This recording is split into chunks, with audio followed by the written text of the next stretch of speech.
Hej på er allihopa! En solig dag här i Skellefteå.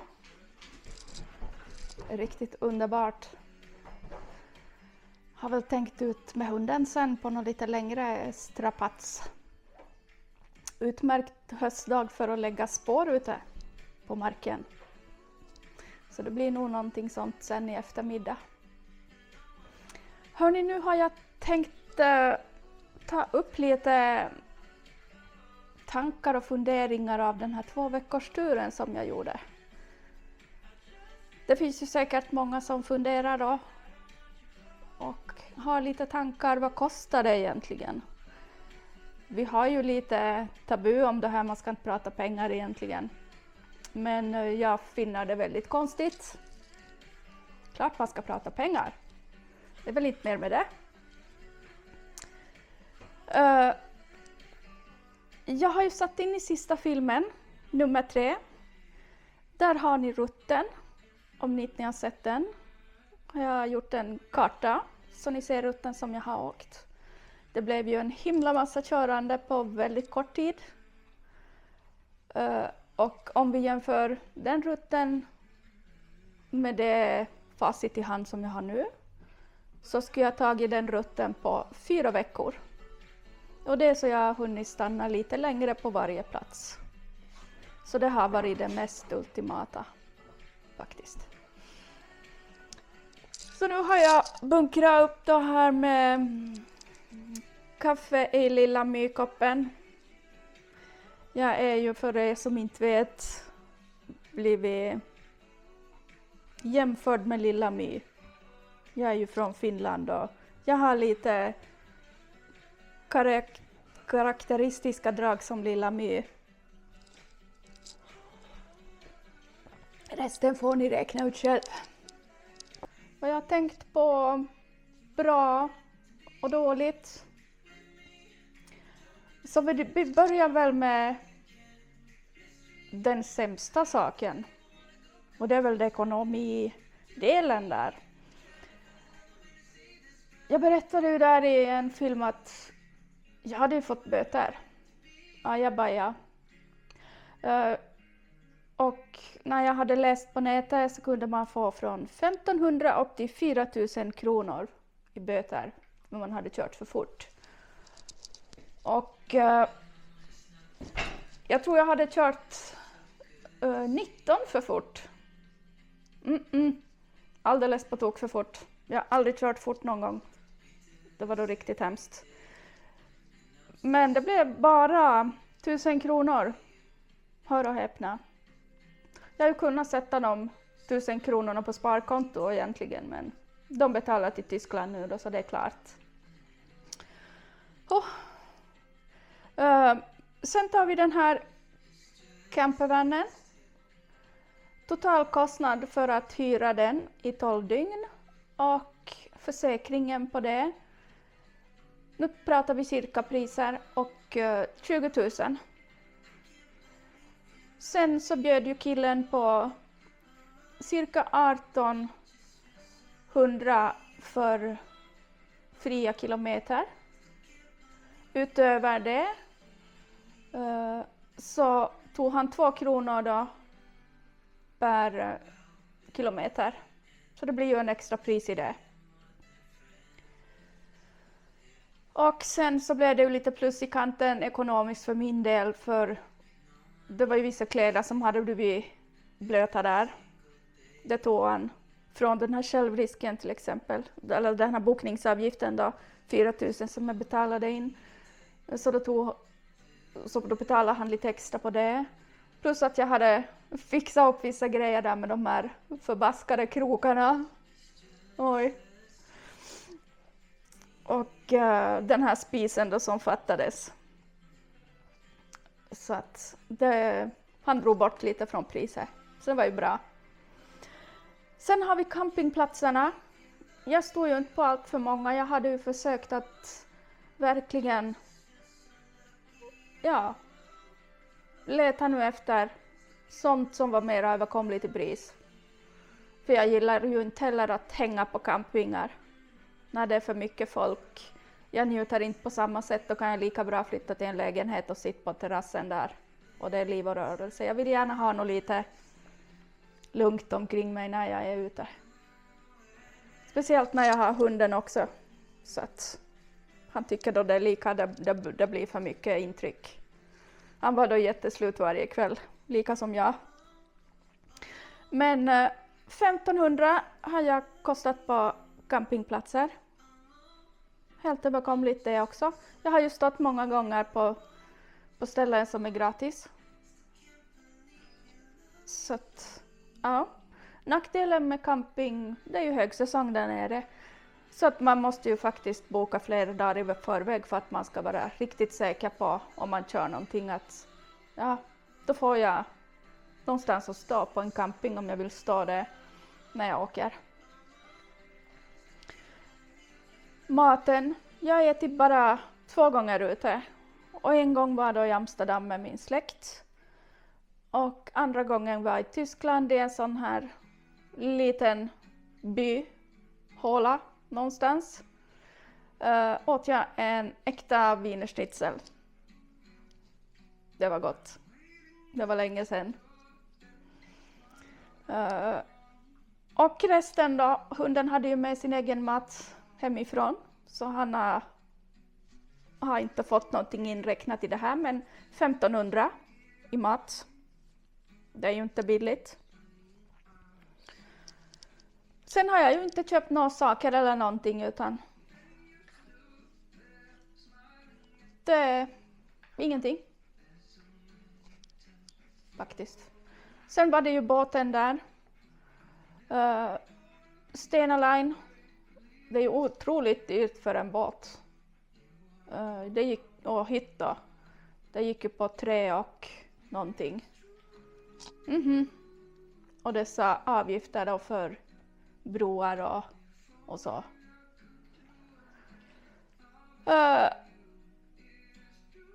Sen har vi ju då tiden där som jag sa att 2 veckor det är alldeles för kort. 4 veckor hade behövt vara. Så som sagt när man åker sådär så det blir stressigt. Friheten, det var ju otroligt skönt. Jag har ju under 2 års tid minst följt med olika husbilskanaler och jag visste ganska tidigt att ja, det där vill jag göra någon gång. Jag är nomad. Jag flyttar 13 gånger. Det är alltid lika roligt att komma till något nytt varje gång. Och den här gången nu när jag hyrde den här vanen, det var lite prova på tid. Ska jag kunna bo så här? Hur är det att bo så här primitivt? Jag är ju van att tälta och det har gått jättebra. Men hur är det att bo så där? Och det var för liten bil. Det var ju inte ståhöjd i den. Så att jag vill ha lite mera utrymme faktiskt. Helt klart. En van ska jag kunna... En sån här vanlig plåtis så skulle jag faktiskt kunna köpa. Aha. Eller en mindre husbil. Men jag måste ha en viss standard på den här bilen. Det måste jag. Jag måste vara självförsörjande helt. Likadant med el också. Så att i så fall så kommer det att vara en himla massa solpaneler och en stor batteribank. Och det är väl som privatlivet som för många andra och jobb som är lite käppen i hjulet som man måste vänta på. Mitt jobb som så, jag jobbar ju som sjuksköterska. För framtiden då jag flyttar ut så kommer jag att sälja mitt hus. Jag kommer att sälja mina fastigheter i Finland. Sälja bort saker, kasta bort saker, skänka bort saker. Det är bara grejer. Man samlar allt på för många grejer. Om man använder inte på 2 år, ja men då ska du slänga det. Det är inte viktigt. Så det tänker jag göra.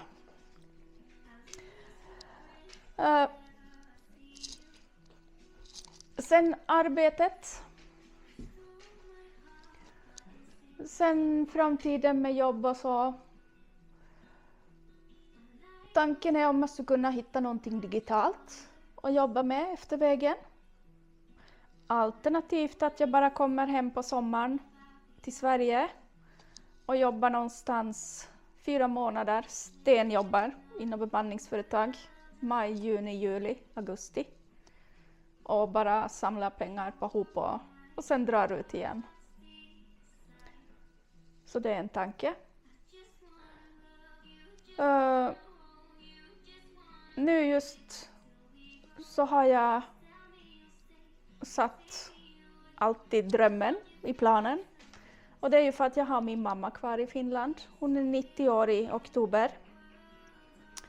Hon är ju gammal, hon flyttade in på ett boende strax efter jul. Och jag märker ju att hon blir ju skörare för varje gång jag är hemma och hälsar på. Och jag visste inte om jag skulle ens berätta för henne vad jag hade planerat. Ni vet, mamma är mamma, de oroar sig. Till och med, har du med vantarna och mössan? En gång mamma, alltid mamma. Men hon tyckte att, till min förvåning, att jag gjorde rätt. Så att det är ju ändå ganska skönt att jag fick det berättat och att hon är medveten om det och vad hon tyckte och så. För hon undrade ju lite varför jag skulle ut i Europa och resa. Så att jag ville ju som berätta att det är som lite prova på det här. Men ja, så är det med livet. Man har bara sina föräldrar en gång och det har varit väldigt viktigt för mig medan jag hade pappa i livet också att då hade jag möjlighet när jag jobbade via landstinget att jag hade schemat lagt så att jag hade ledigt var 5:e vecka så jag åkte hem till Finland var 5:e vecka och var där och kunde vara hos pappa på hans boende varje dag i 5 dagar. Det var väldigt viktigt för mig. Och likadant är det nu med mamma, jag åker ju hem så ofta jag bara kan. För jag har henne bara en gång. Sen vill inte jag ha någon ånger med någon förälder. Att jag inte gav dem tillräckligt med tid. Så att det finns saker man måste prioritera i livet. Sen har jag ju inga barn. Jag har ingen man jag måste tänka på heller utan jag fogar mig till mig själv och hunden hänger med på allt. Så då drar vi. Jajamän. Jag har ju bott ensam sedan 2014. Så att jag har blivit bortskämd. Jag gör allt när jag vill och kommer när jag vill. Jag far när jag vill. Jag går och lägger mig när jag vill. Jag kliver upp på morgonen när jag vill. Jag går ut och tränar med hunden 2:00 på natten om jag vill. Och han hänger på. Jajamän, så är det. Så att jag blev väldigt bortskämd. Fritt liv.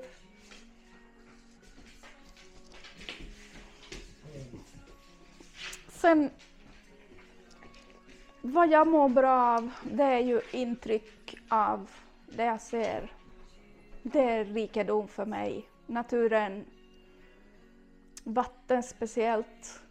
Jag är fascinerad av vatten. Det är väldigt vackert. Båtar, naturen. Gå ut och gå med hunden i skogen och det är alldeles tyst, bara fåglar. Jättehärligt. Så att jag tror ju, det blir ju lite vad man gör det till det här livet. För det är det som gör att jag laddar batterierna. Om jag är visst, jag är inte människoskygg, det är inte frågan om det. Men min hjärna töms väldigt fort. Då jag är på jobbet och jag är med kollegorna och mina patienter så är det väldigt skönt att få gå hem på morgonen och det är tyst. Det är väldigt skönt. När jag var ung så var jag en otroligt extrovert person. Spralligt i tusan. Och jag började fundera när jag var på den här resan. Jag har nog blivit lite introvert. Det har varit väldigt skönt. Men det betyder också att jag trivs väldigt bra i mitt eget sällskap. Jag är självsäker. Jag vet vad jag kan. Jag vet vad jag inte kan. När jag gör någonting, har en plan A, så har jag alltid en plan B. Ifall det skiter sig, då finns det alltid en plan B. Och jag vill leva mitt liv. Så är det bara. Sen har vi det här också. 52 år. I mitt yrke. Tagit hand om allt för många döende. Olika åldrar. Olika sjukdomar. Jag vill ta vara på livet. Göra det. Känna att jag lever och så medan jag kan. Man vet aldrig, man kan bli jättesjuk så att jag kan åka någonstans. Då sitter man där med sina drömmar som aldrig gick i uppfyllelse, som man aldrig genomförde. Så det vill jag gärna göra det här nu. Så kan jag sitta där på hemmet eller i en sjuksäng och minnas alla underbara saker jag gjorde.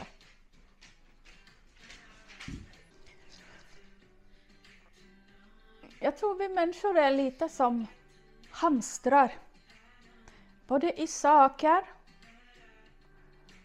och i drömmar, planer vi har. Vi samlar inför framtiden. Och vi tänker vi ska göra det sen. Vi ska göra det sen när vi blir pensionärer. Då ska vi göra det. Vi ska resa. Vi ska flytta dit. Vad det än må vara. Personligen har jag haft några kollegor. De har precis gått i pension. Någon har till och med gått bort. Någon har blivit så sjuk att inte de kan genomföra saker. Och det har ju också fått mig att tänka till att 12 år kvar. Jag kan sitta i samma båt. Välbefinnande, mental hälsa. Vi pratar mycket om det. Alla tycker att det är en viktig bit. Men jag tror vi är allt för få som sätter verkligen vikten på det och försöker leva så. För vi har så mycket i våra privatliv som rör sig. Så vi glömmer ibland bort oss själva. Det är en viktig bit för att vi ska må bra. Och mår vi bra så mår vår omgivning bra. Ja, det här var ju lite det som jag hade tänkt ta upp den här pratstunden. Är det någonting ni undrar över? Skriv i kommentarerna. Så ska jag svara på det så gott jag kan. Sen kommer jag väl att lägga ut några små filmer om någonting. Vem vet vad det kan vara. Jag är ganska påhittig ibland. Kan bli vad som helst. Så ta hand om er. Kom ihåg. Vi dör bara en gång. Men vi lever varje dag. Carpe diem. Hej då.